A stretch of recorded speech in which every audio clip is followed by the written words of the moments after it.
The Good Samaritan. One day, after feeding thousands of people and sending them away, Jesus wanted to pray alone.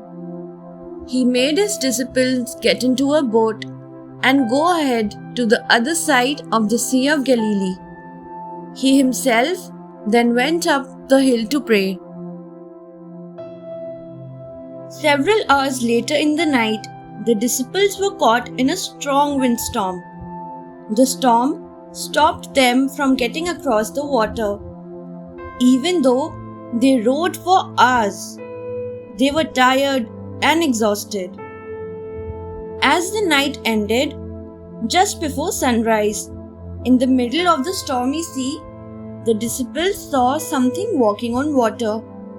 They got very scared, thinking it was a ghost.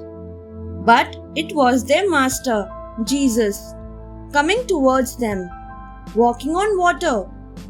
Then Jesus spoke, "It is I.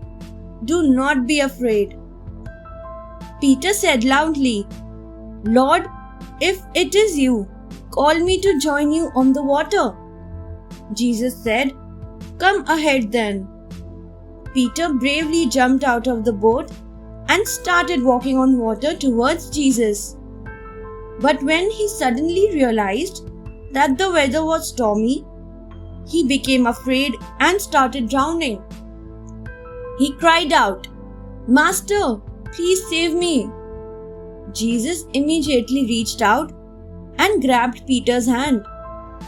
He said to Peter, "You have very little faith, Peter. Why did you doubt me?" Then both of them climbed into the boat and the storm calmed down suddenly. The disciples in the boat worshipped Jesus, saying, "Truly, you are the Son of God." Like Peter, one day a lawyer wanted to test Jesus. He asked, "Teacher, what must I do to get eternal life?" Jesus replied, "What is written in the law?"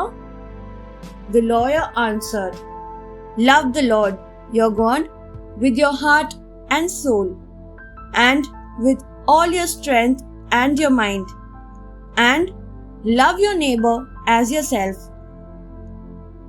Jesus said, "You are correct. Do this and you will live forever." But the lawyer was not satisfied. He asked further, "And who is my neighbor?" Jesus told him the story of a Samaritan. One day, a man was traveling from Jerusalem to Jericho.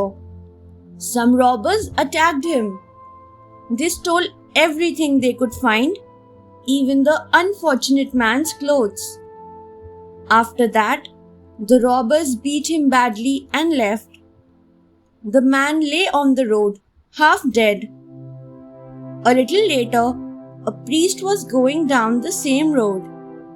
He saw the wounded man and quickly crossed over and went to the other side. He acted like he did not see anything.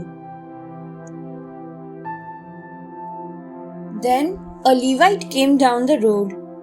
He was a man who helped the priests at the temple. He too saw the wounded man on the road. He went a little closer to the man, but soon walked away on the other side, without helping him at all. A little later, a Samaritan came by where the wounded man lay. He took pity on him. In those days, the Jews did not like Samaritans. In fact, they did not treat Samaritans well at all. The man who was dying on the road was a Jew. The Samaritan bandaged the wounds of the man. Then he put the wounded man on his donkey, covering him with his cloak, and took him to the nearby inn. He looked after the wounded man all night. The next day, the Samaritan gave some money to the innkeeper. He told the innkeeper, "Look after the man well, and when I return, I will pay you for any extra expense that you may have incurred." The Samaritan's actions were a true demonstration of love because he had no relationship with the wounded man. He could not have gained anything from his action. In fact, he lost time and money. The Samaritan was selfless. Jesus now asked a question to test the lawyer who knew so much about the law. He asked, "Which of these three do you think was a neighbor of the man who fell into the hands of the robbers?" The lawyer replied, "His neighbor was the man who showed kindness." Then Jesus advised, "Go and do the same. As a neighbor is anybody in need. Be a good Samaritan." Thanks for watching. Do like, share, subscribe to Sahil Book House.